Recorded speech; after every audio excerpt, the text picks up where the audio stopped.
I have a question, and I think it's a question that everybody watching this should also be asking.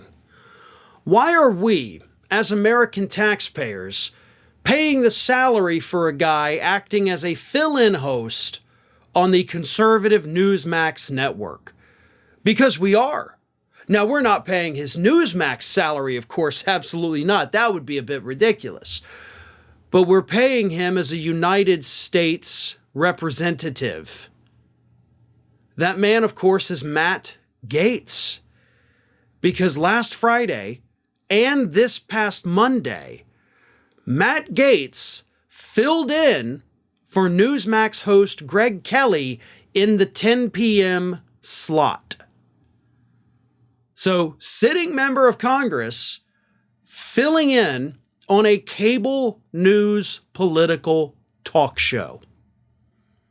And we are paying his salary as a lawmaker. Both of these fill-in nights occurred, obviously, during the whole debt ceiling negotiation. Will they, won't they, who knows?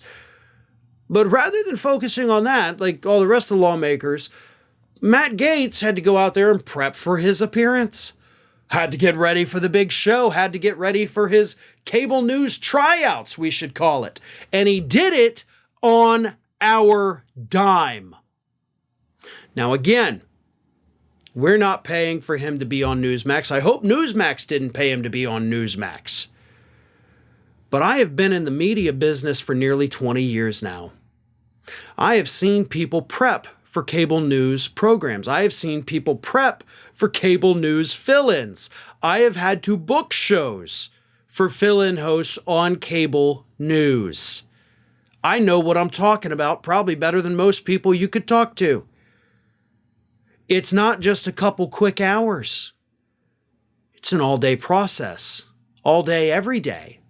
So you can't tell me that while Matt Gaetz was working out his fill-in, working out the lineup, suggesting who they were going to talk to, what they were going to talk about, prepping questions, reading over the script, doing the research, reading the notes.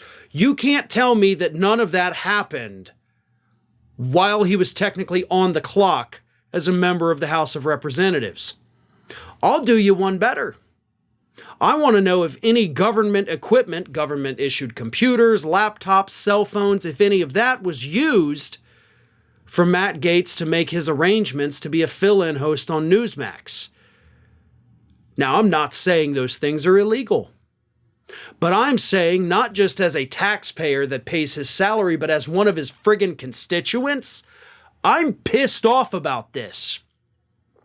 Can you imagine? Let's just do it this way. Imagine what the conservative world would do out there if Nancy Pelosi filled in one night for Rachel Maddow. Do you think that would go over very well with conservatives, or do you think they would be throwing a bigger hissy fit than they threw over Bud Light and Target and now, of course, Chick-fil-A combined? We would hear about it for months on end.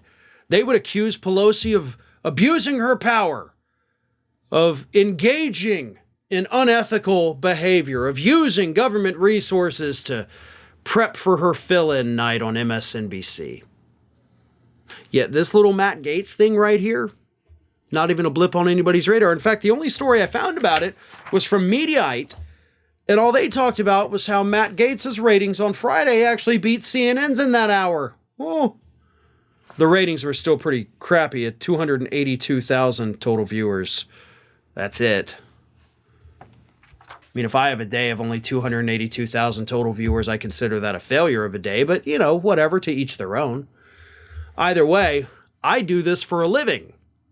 Matt Gaetz, on the other hand, is supposed to be a lawmaker focused on making laws, focused on representing his constituents, which includes me, but instead, that jackass is more concerned, and by the way, I've been saying this since he first took office, he is more concerned about being famous, getting his stupid giant forehead on TV, than he is about representing anyone in this district.